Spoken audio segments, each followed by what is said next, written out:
every week, every team will have a chance to win a game. Will they win it? I'm with Booner. I think they drop. I think 4-1 is how I have them starting. Remember, I think we did a schedule breakdown. I had them 4-1 through the first 5. I'm going to be honest, guys. I don't know if people forgot I said this. Maybe I shouldn't bring it up.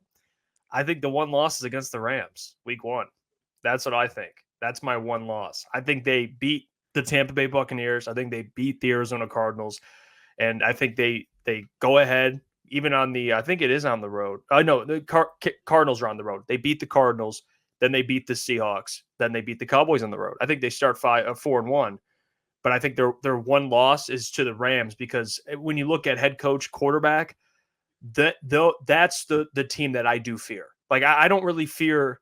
Yeah, Tampa has a pretty good defense, but I don't. Baker Mayfield and Todd Bowles, like they're both. You have the advantage over both of those guys.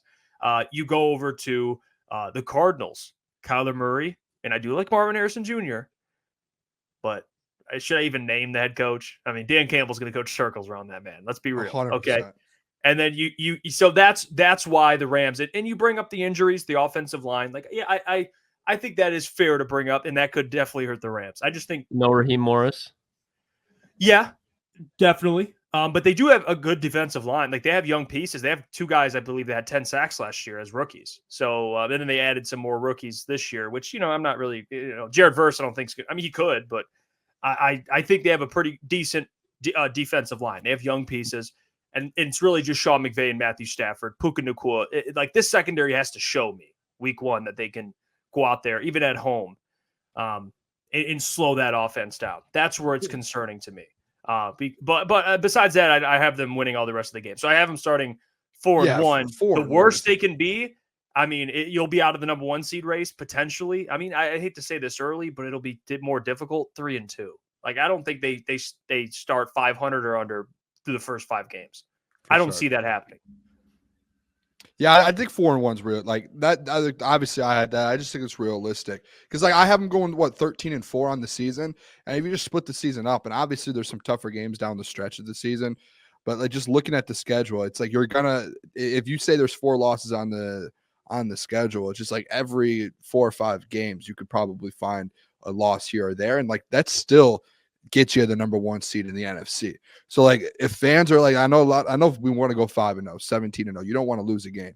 But let's say you go win 13 games, you're number 1 in the NFC, and you have a 1 seed, and you're the Booner path, that comes to fruition, and you're sitting there with home field advantage through the NFC playoffs and through the playoffs until you get to the Super Bowl. So it's like that's the beauty of it, and like that should be the goal for these guys. Obviously, your goal is to never lose a game. But if you break the schedule down, let's say in like 4s or 5s, like, hey, going into each one of those, like your four game schedules, the first 4 games, go 3-1. The next 4 games, go 3-1. The next 4 games, 3-1. You're sitting there with 13, 14 wins at the end of the season, being like, that worked out pretty well for us. Like that's not bad. And it's just like, these are some gauntlets that you're playing, dude. Like, there's some tough schedules. Like, after you get out of that first 5 games, then you're going on the road to the Packers. You're going on the road to Houston. You're playing the Jags, on the road to Indy. Like, and then you have the 49ers on the road. Whoa. So like there are some it's a gauntlet there. So like I do get maybe Klotz, to your point. Like I think you had them winning 12 games. So maybe if like you go 5-0, those 5 losses are in the back end. So I just can't find, like, I think they win some of those big games down the stretch. Like, I think they beat the 49ers. I think they have a chance to beat the Texans and the Packers once. So, like, for me, it's like looking for the 4 losses. If they have 13 or 14 wins, the 4 losses aren't going to come towards the back end because I think they're going to beat some of these big-time teams. So I just think there's going to be a couple games, especially like the Bucs game. I think that's a quiet one with Baker being in Tampa for another year. That defense is still a really good defense. In the playoffs last year when you played the Bucs, like Derek Barnes had an interception to clinch the game and end the game, but they had the ball down there to go. Like, that's going to be a football game. The Bucs it's not a walk in the park. And it's the same thing with the Rams week 1. And then it's the same thing with Dallas.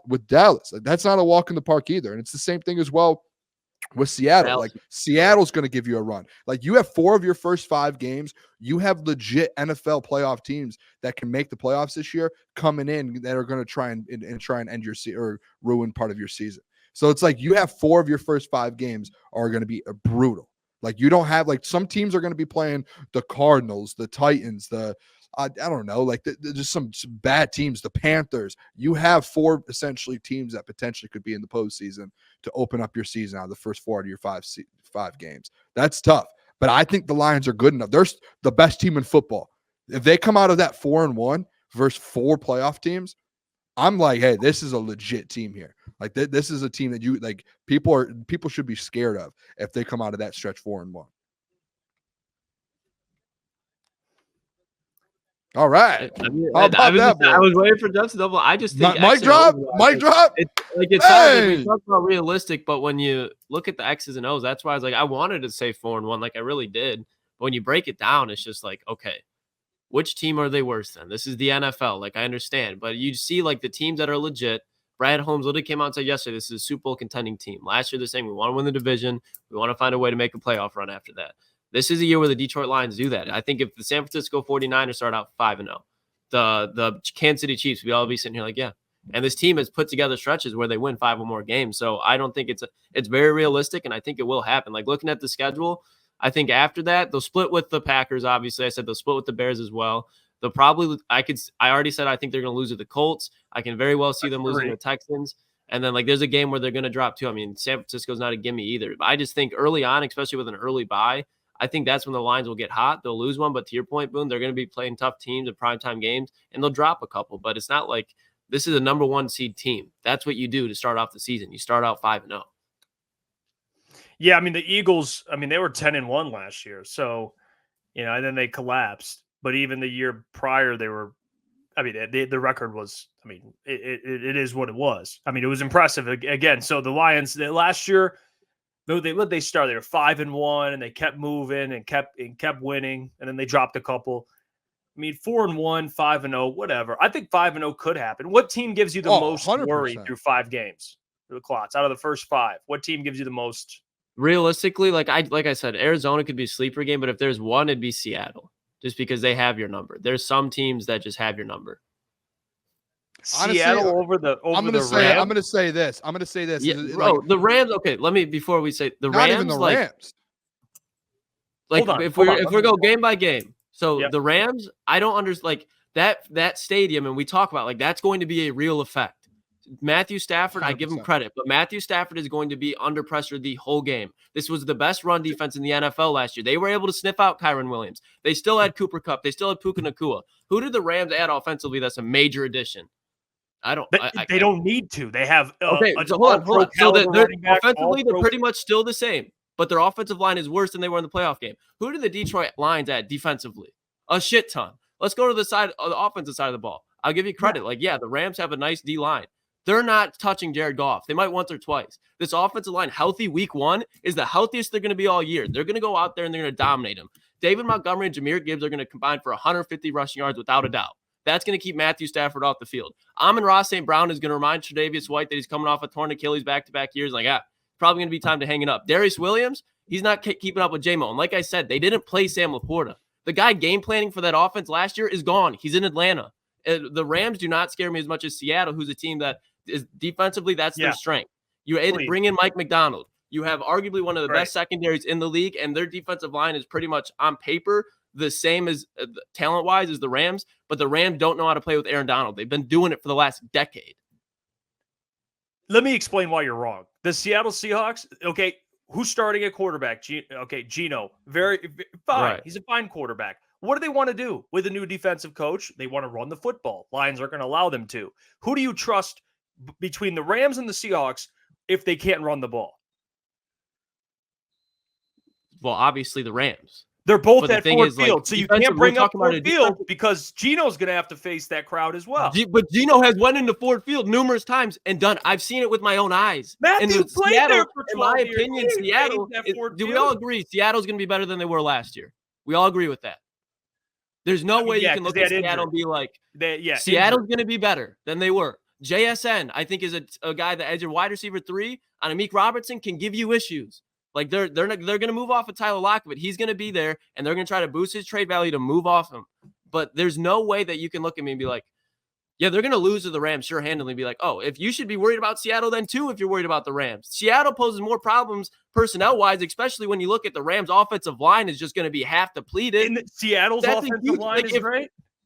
It's better than the Rams with their two backup with a backup tackle and guard. Yeah. That's for damn sure. Yeah, I'll give you that. But Seattle, okay, if you want to, their offensive line is not. It's not good. It's all right. It's mid. But the Rams week 1 is going to have the worst offensive line in the NFL week 1.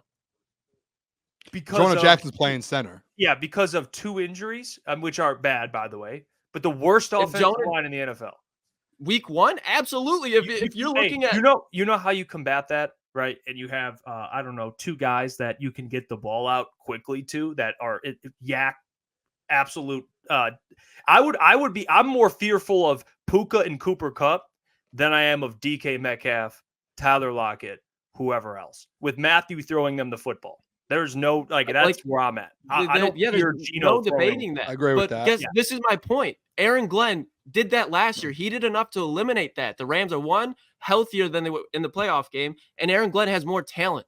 Like when you look at that, okay, you got like Cooper Kupp and Puka Nacua. I'm not going to act like they're nothing. But we talk about this Lions secondary, and you look at Brian Branch, Carlton Davis, Ife Melifonwu if he's in there, and Kirby Joseph. And when you add that on to Alex Anzalone, Jack Campbell, and Matthew Stafford is not going to have time to throw. Dink and dunk, that's fine. You're not beating the Lions dinking and dunking because they're controlling the clock, because they're running for you every fucking drive. But real quick, we agree, Klotz. We agree the defense is improved. We don't even have to bring that up. I agree with you. Lions defense is much improved. They're going to give opposing quarterbacks problems. Again, I'll ask you. Geno, Matthew, DK, Puka, Tyler, Cooper Kupp, Sean McVay, Mike McDonald. To beat the Lions, it's got to be defensively. You're not going to beat the Lions in a shootout. Like, that's what's going to happen. Unless you have Kyle Shanahan and the defense to stop the Lions, you're not going to do that. The Rams, they have no Raheem Morris. They're losing Aaron Donald. They have, like, pieces somewhere, but then they have holes otherwhere. And you can bet your ass Ben Johnson is going to exploit that, especially week 1 when he's like, oh, this is what – okay, we saw him in the wild card. Let's do this. Aaron Donald's night. Let's do this. Jared Verse on Penei Sewell. Jared Verse on Taylor Decker. And you got David Montgomery pass protection. And Sam Laporta will be in this game like fully.